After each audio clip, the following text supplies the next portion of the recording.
advance theoretical knowledge and technical skills develop and improve the innate skills and talents to actual work exposure in the industry. Number 3, establish linkage with various industries to serve as kapayapaan. Build global technologies with high moral work values, and last but not the least,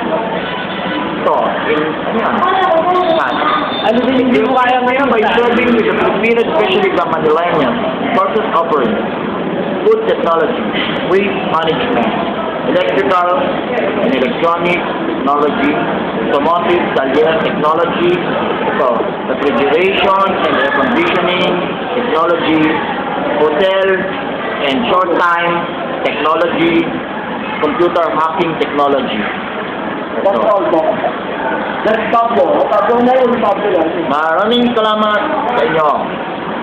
Kapapayapaan.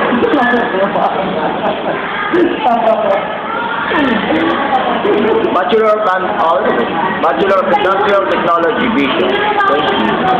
Vision. The City College of Manila proposed doctorate curriculum Bachelor of Industrial Technology Vision, the excellent training based on globally competitive industrial technology to equip the quality of skilling, knowledge and skills, and the high moral and work value cycle in the industrial work and entrepreneurship. Mission. The lateral curriculum of industrial technology developed industry-oriented program with industry partnership to highly skilled and self-sufficient graduates responsive to need to enhance the community and the city of Manila as a whole. I really like it. I like it, the intro. I really like it. Ang mga badang